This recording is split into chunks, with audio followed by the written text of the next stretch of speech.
కృపలో క్షేమము నీచితివి, కృపకు పాత్రులుగా చేసితివి. కృపలో క్షేమము నీచితివి, కృపకు పాత్రులుగా చేసితివి.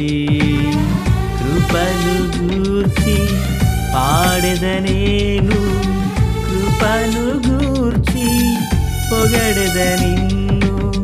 కృపను గూర్చి పాడెదనేను, కృపను గూర్చి పొగడెద నిన్ను.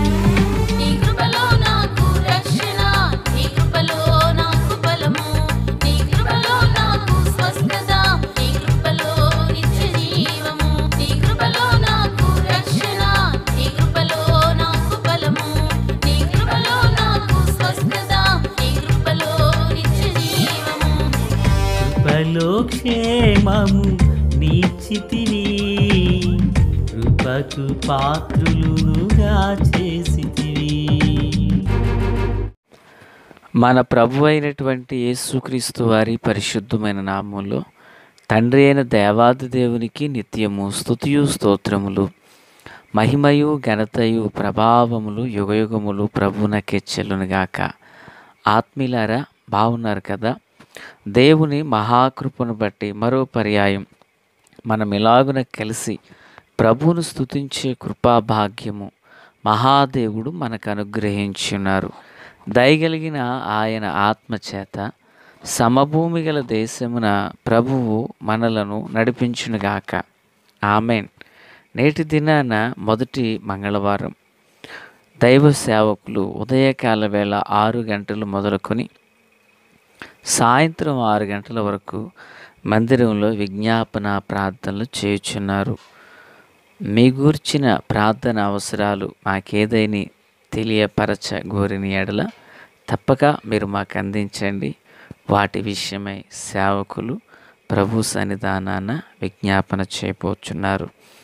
సంతోషం. ఇక రేపటి దినాన మనకు అభిషేక స్వస్థత కూడిక మరి ఆరాధన జరుగుచున్నది. దుబాయ్ ప్రాంతం నుంచి ప్రియులు మన మధ్యకు రానయ్యున్నారు. చక్కని సాక్ష్యము, శ్రేష్టమైన వర్తమానము మనము వినబోచున్నాం. రండి, అందరం కలిసి ప్రభు నామాన్ని గొప్ప చేద్దాం. నేటి దిన వాక్య ధ్యానం కొరకైన భాగము నిర్గమాకాండం 26వ అధ్యాయం 1 నుండి 14 వరకున్న వాక్యములను మనము ధ్యానం చేయబోతున్నాం. ప్రియులారా, 14వ వాక్యాన్ని నేను చదువుచున్నాను. మరియు ఎర్ర రంగు వేసిన పొట్టేళ్ల తోళ్లతో పైకప్పును, దాని మీదుగా సముద్ర వచ్చల తోళ్లతో పైకప్పును చేయవలెను. ప్రార్థన. మహాపరిశుద్ధుడా, ప్రేమగల తండ్రి, కృపగల దేవ, స్తోత్రాలు. చదవబడి ఉండిన వాక్యము మీది. వినుచున్న వారందరూ మీ వారు. మీ దాసుడనైన నన్ను పూర్ణముగా మరుగు చేసి దైవస్వరమును వినిపింపచేయండి.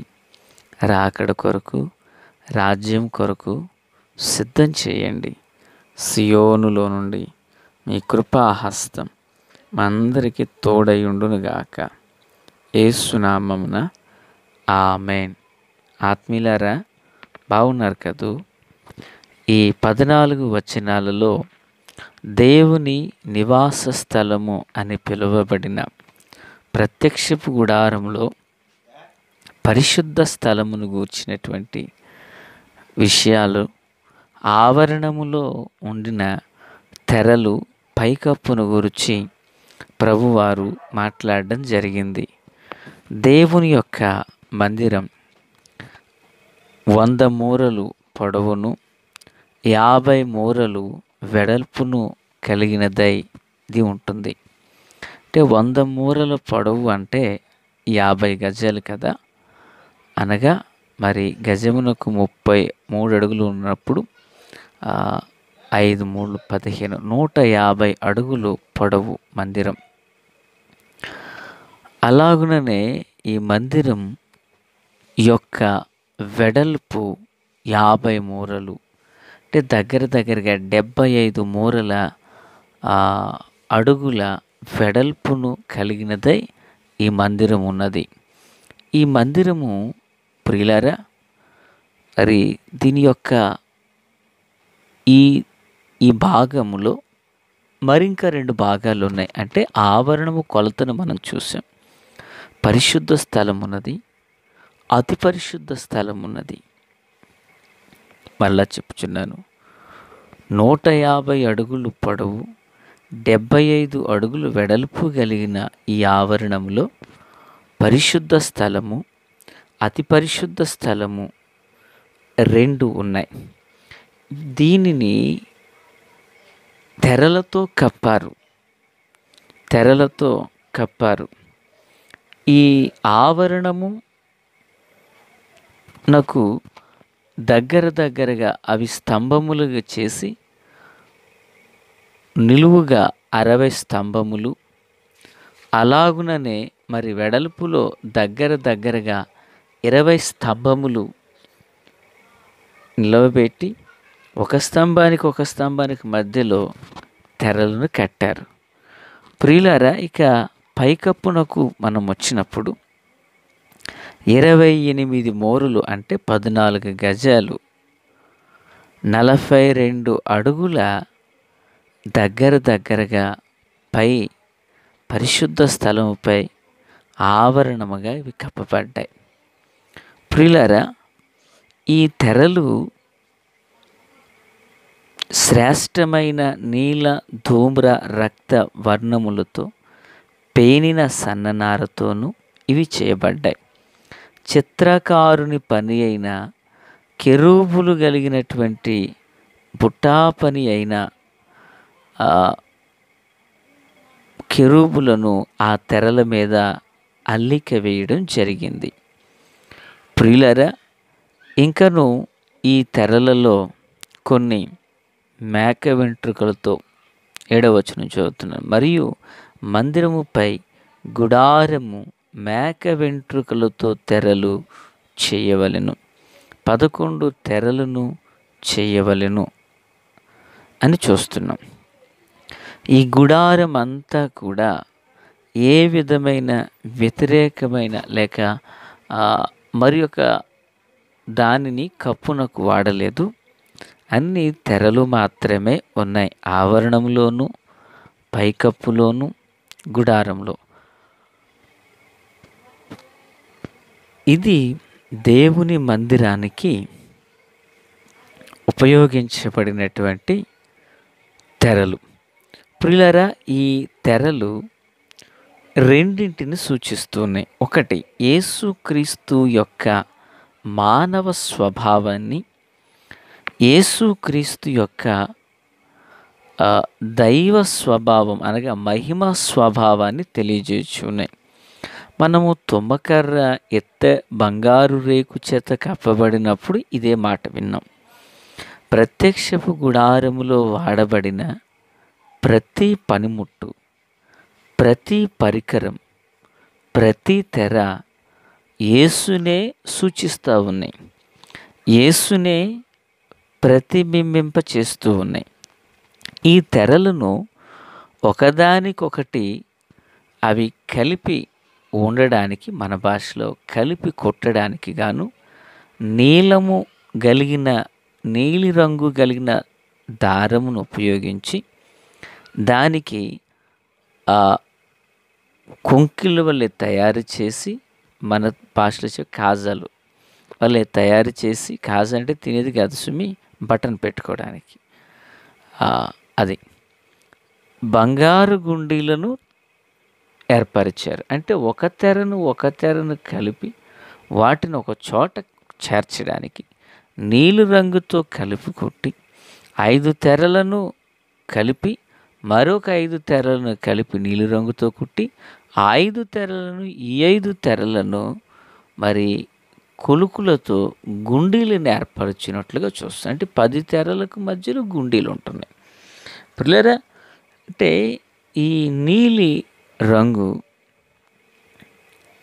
ఆకాశమంత ఉన్నతమైన కృపను, బంగారము దైవ సంబంధమైన ప్రేమ విశ్వాసాన్ని సూచిస్తూ ఉన్నాయి.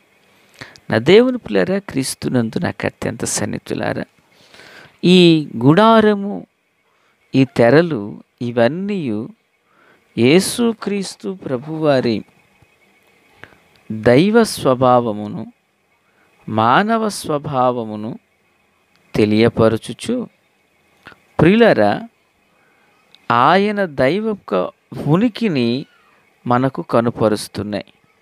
చూడండి, అపోస్తులుడైన మరి లూకా గారు అపోస్తుల కార్యగ్రంథం 2వ అధ్యాయం ప్రియులారా, మరి దగ్గరగా 33 నుండి కొన్ని వచనాలు 47 వరకు చూస్తే పేతురు ప్రసంగం మనకు కనిపిస్తుంది. మీరు దేవునిలో అంటు కట్టబడండి అంటూ ఆయన పిలుపునిచ్చినప్పుడు రక్షణ కొరకు 3000 మంది వచ్చారు. దైవజనుడిని పౌలు ఎఫెసీయులకు రాసిన పత్రిక 2వ అధ్యాయం 21-22 వచనాలు చూస్తే మీరు ఆత్మ సంబంధమైన మందిరాలుగా మీరు కట్టబడాలంటారు. ప్రకటన గ్రంథం 21:3 చదివినప్పుడు ఈ తెరల యొక్క భావాన్ని ఆధ్యాత్మికంగా మనం చూస్తే ఆ మందిరం దేవుడు నివాసం ఉండడానికి, ఏది ఇప్పుడు మనం చదివిన తెరలు కలిగిన మందిరం.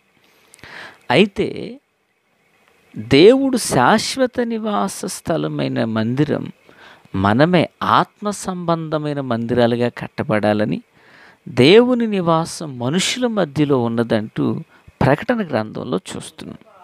మరి అందరికీ తెలిసినటువంటి మాట ఏంటి? భక్త పౌలు గారు ఏమంటారు? మీరు దేవుని ఆలయమై ఉన్నారని, దేవుని ఆత్మ మీలో నివసించుచున్నాడనియు మీరు ఎరుగరా అంటారు. కనుక పిల్లరా, తెరలు కలిగిన మందిరం కొంతకాలం ఉంది.